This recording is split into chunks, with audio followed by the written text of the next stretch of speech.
Today, we embark on the 100-mile wilderness. I'm nervous, I'm excited. I can't believe in a week I'll be home. I'm praying that the rain does not turn the river crossings into a situation where we are at risk, or a situation where we then have to take extremely long reroutes. So it's not something I have control over. Just praying that it all works out perfectly, or just praying that it all works out the way it needs to.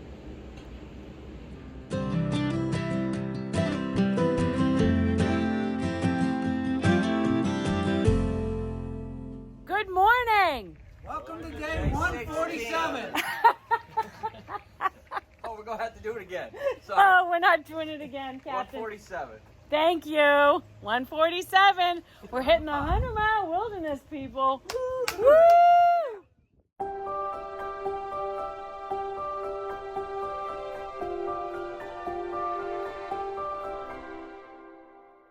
So Poet's gonna bestow some pearls of wisdom on us here. Yeah. Oh, by the way, there's the chairbacks right over there. You can see those. They're kind of, shrouded in mystery. Yeah, they sure are. They'll be clear by the time you guys get there, I promise. Yes. Yes. And then this is the old AT going along the road right here. Ah. And the old AT would have gone down the Elliottsville Road about 2 miles, and then dipped into the woods. So when they cut back on the road walking, and actually took the trail into the woods, they cut back on about 5 miles of road walking and made it pretty much officially a 100-mile wilderness instead of having to count power poles and stuff like that. If you guys get on top of Whitecap, you're going to see Mount Katahdin clearly for the first time. They say that the view from the top of Whitecap is the axe that breaks up the frozen seas within us, and the steelier parts of your soul that have been hardened by the long and arduous miles will shatter, and you'll feel the tears rolling down your dirt-streaked face. Or you might be socked in. But I know that when Hippie Chick and I got to this parking lot up here, we were so ready to be done with our hike. We were like running. We just felt like this is it. Can't wait to get done. Can't wait to get to that mountain and get home. But then when we saw our destination for the first time, it changed everything. You realize that you run to get there, and then when you get there, it's just kind of like, I don't know what I'm going to do. I don't know where I'm going to go, and completion anxiety sets in. So one thing I try to encourage people to do is savor the experience as much as you can throughout. You'll be glad that you did in the long run. So sit on a mountain, sit by a lakeside, take it in, because you're doing one of the coolest things you're ever going to do in your entire life. And whether you know it or not, this thru hike is changing you permanently. And for the rest of your days, everything that you do, you compare to your thru hike, and you realize that one of the happiest times you ever were was when you were out there with the least, and that makes a difference. It's a valuable lesson to learn. So I know that when I'm on my deathbed and I look back on the momentous things that I did in my life, my thru hike is going to be one of the top ones. I remember everything so vividly. It's kind of wild. I guess when you're working the hardest, things resonate the most. So that's one thing for sure. It's beautiful. Yeah. Very good. It's nice. Thank Yeah, you. no problem. Thank you. It's hard though. I mean, you start your thru hike and you're just kind of like, you're getting the physical stuff figured out, right? And you're getting all the gear figured out. And then halfway through the hike, you get to have that clean slate moment, and you get to like drop everything and just kind of walk for a while. And that's an awesome time as well. But then in the end, you get the opportunity to have it all come back together again. And you start to really realize why you started your thru hike. I don't think you ever know in the beginning. We all start for one reason, but we find out something totally different in the end, and learn something totally different about ourselves. That's what an Odyssey is all about. It's beautiful. Thank you very much. Yeah, no problem. My pleasure.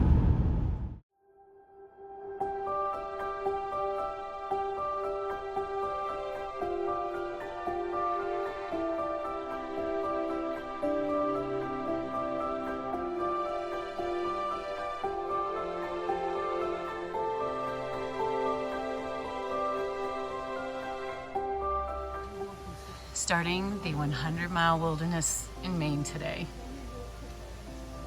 Katahdin bound. Gratitude.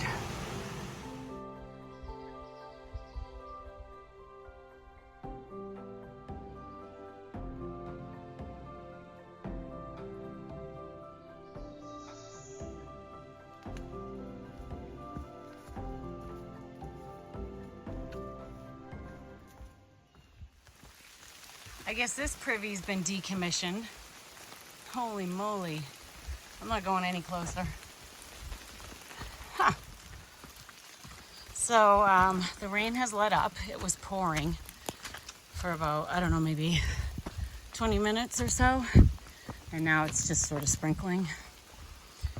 I will say something about hiking in a thunder and lightning storm puts plain old rain in perspective.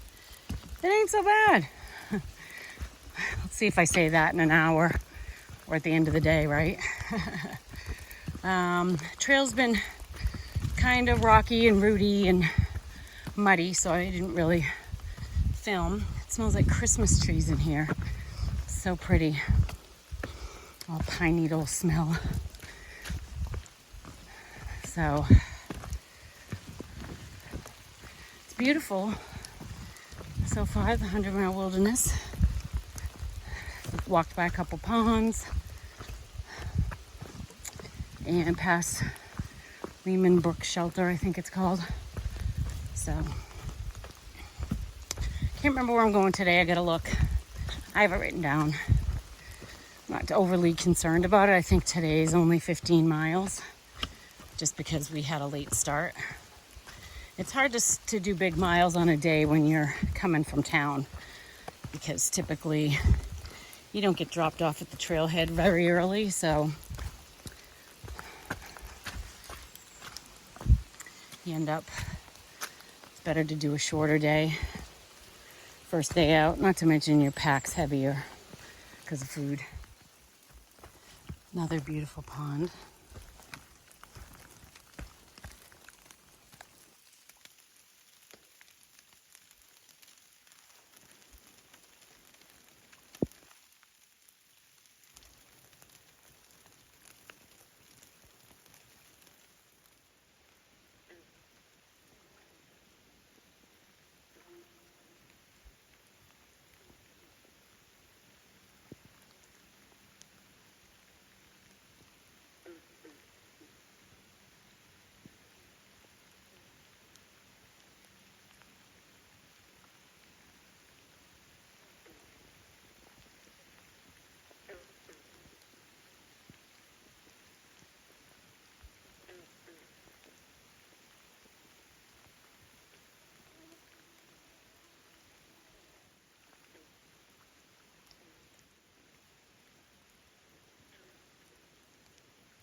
I've seen more people on this trail today in the 100-mile wilderness than I think I saw in the White Mountains. I just met a woman and 3 kids. I'm not sure if they're all her kids or not, but they were out here hiking around Lower Wilson Falls, I think it's called. And we were talking and she was asking me a lot of questions. Her name's Barb. Hey Barb, it was great to meet you and I appreciate all the questions you asked.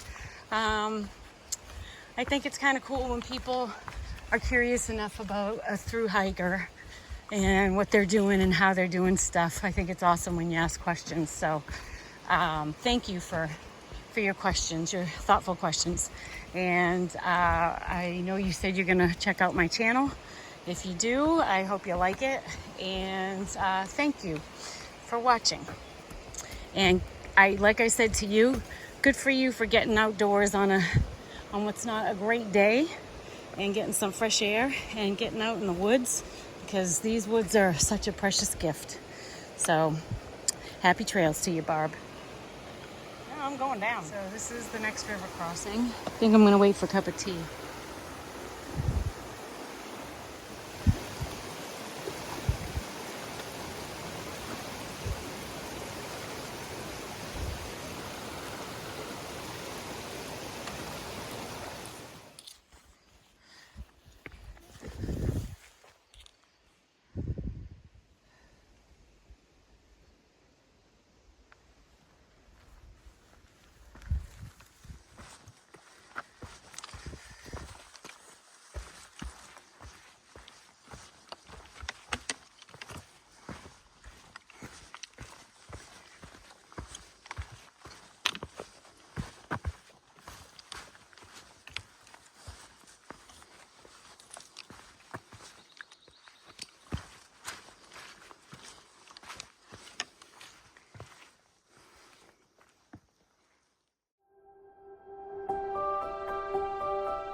It's so funny.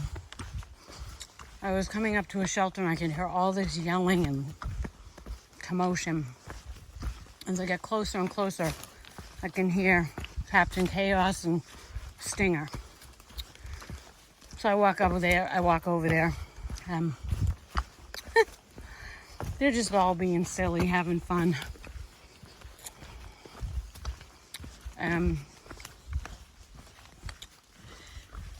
We were talking about where we're all headed. And so, I don't know. I guess it's just kind of cool. Everything's being seen through a different lens right now. Everything. We did our last resupply. We stayed at our last hostel. You know, like a lot of these things that we do, that we've been doing for months, are going to one by one be our last moment, our last activity. And it's bittersweet, but there's also something really, really beautiful about looking at this last week of hiking the Appalachian Trail, or shall I say, swimming along the Appalachian Trail.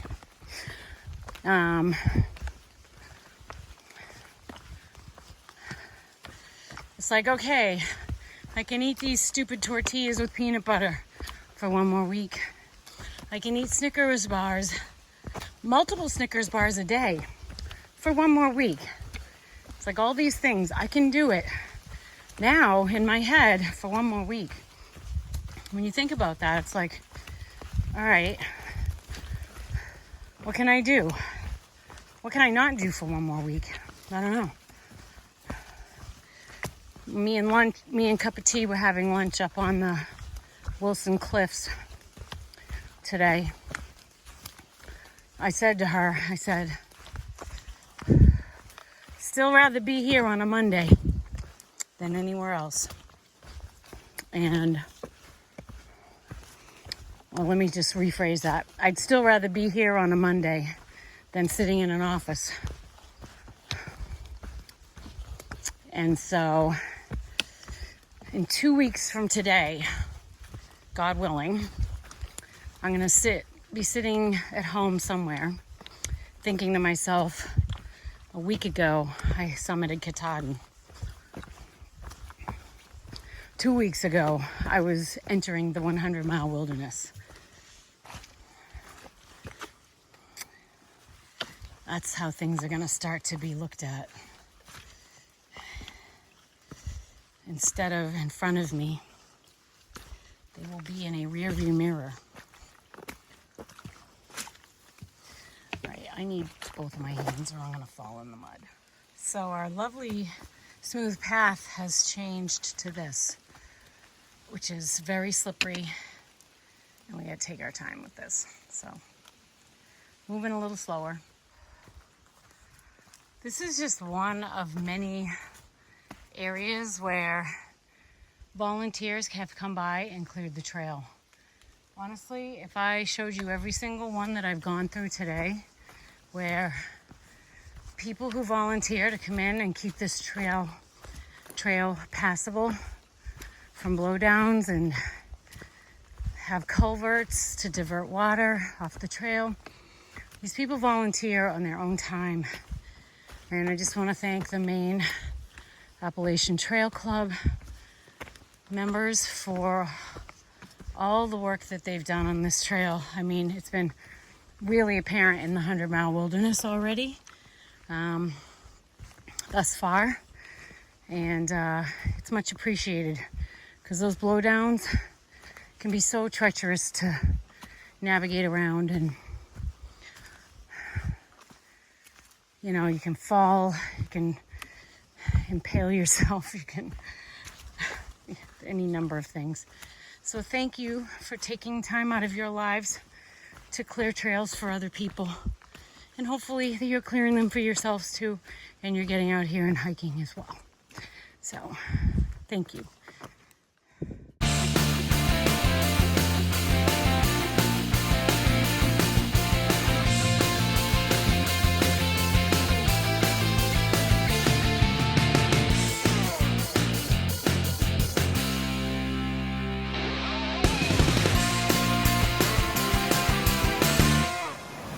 Oh, that's so awesome. That's the 100-mile mark for Sobos, I bet. Aw. Oh my God, my first 100 is so far behind me. Holy cow. That's pretty cool. Congratulations, Sobos, 100 miles. It's a big deal. It's so crazy right now. I crossed this, but way down where it was very, very easy. Very easy crossing.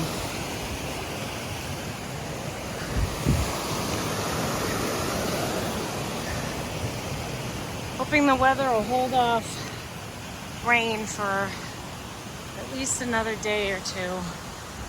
I mean, honestly, the whole week, but tomorrow we have some mountains to hike over, some peaks, and I think tomorrow and Wednesday. So hoping for no thunderstorms and no rain.